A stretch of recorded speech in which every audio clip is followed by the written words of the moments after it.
Hello, ladies and gentlemen. Welcome back to another episode of Codex Reviews. And have I got something for you today? So today we are going to dive into something a little less known, but super popular back in the 90s before the comics bubble popped and the industry almost crashed. Uh, this is Solitaire by Malibu Comics in their Ultraverse line, came out in November of 1993, and the credits are as follows. Writing goes to Gerard Jones, artwork to Jeff Johnson, inks go to Barb Kalberg, color design to Keith Conroy, and letters to Tim Eldred. So here is my copy of Solitaire #1. And you can find these in the dollar bins. They're super easy to find, real cheap on eBay, that sort of thing. And if the Malibu Ultraverse line is something that you are very, very into, there's some great stories in there, but there's some not so great stories. This being one of them. So let's go ahead and dive into this. So that's literally what it is. You're thrown into the deep end into something. I don't quite know what it is. I'm still trying to figure it out, but it's the typical 90s comic book trope at that time. Lots of action. It moves very quick. Doesn't stray very far from its simplistic storyline, and that's exactly what it is. I'm very easy to please when it comes to reading comic books.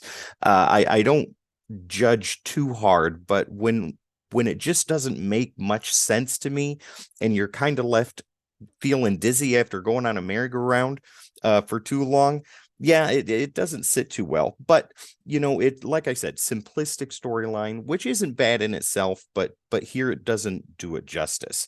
It's simple. It's find the bad guy whose name is King Pleasure. Take that how you want. Anything he does because it feels good, and he tells his henchmen to do the same. Put an end to his very illegal dealings, rinse and repeat. So it left me wanting more, but not in the sense of I have to read the next issue. It's only in the sense of filling in the gaps of what I missed. And beyond that, it's a series I could let go after finding all that information out.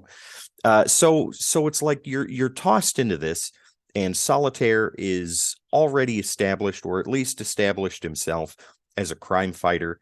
And he has this really neat, which you do find out in the story. He has this really neat kind of like nanotechnology that automatically heals wounds as he takes them. And that's a cool thing that happened in the book, is like he's not impervious to taking damage. He gets shot several times, but within a couple moments, he's healed and moving along.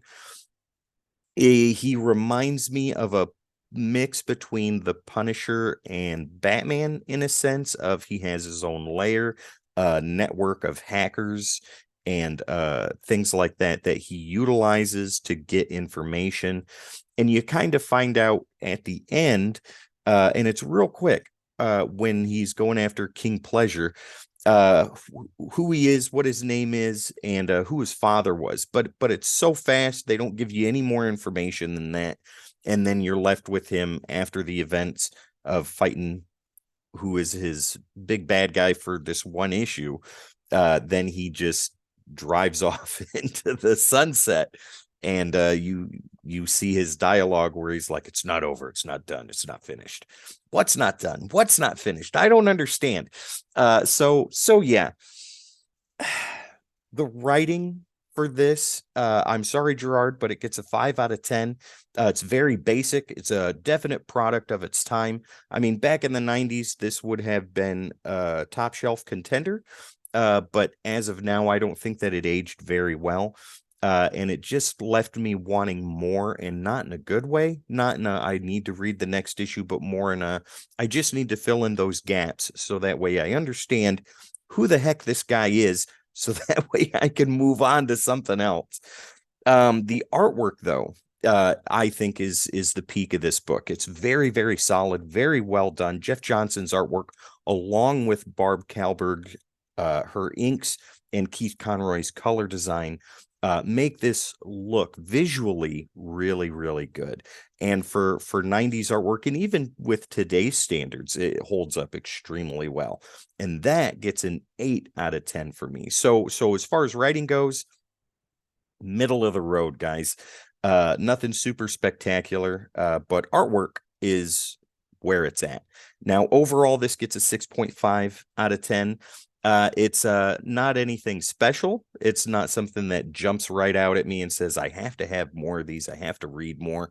But I'll read the next issue or two to see kind of where this story goes and what it does. If it intrigues me beyond that, I'll read the whole 12 issues of the series. It's not very many, but if it doesn't, it's something that I'll just kind of pass by.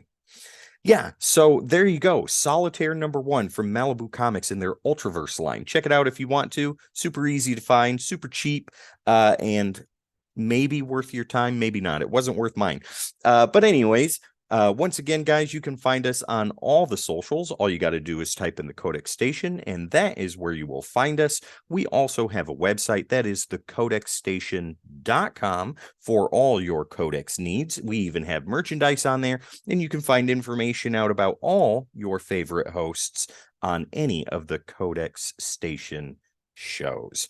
Once again, guys, my name is Tim. This is Codex Reviews, and we will see you next time.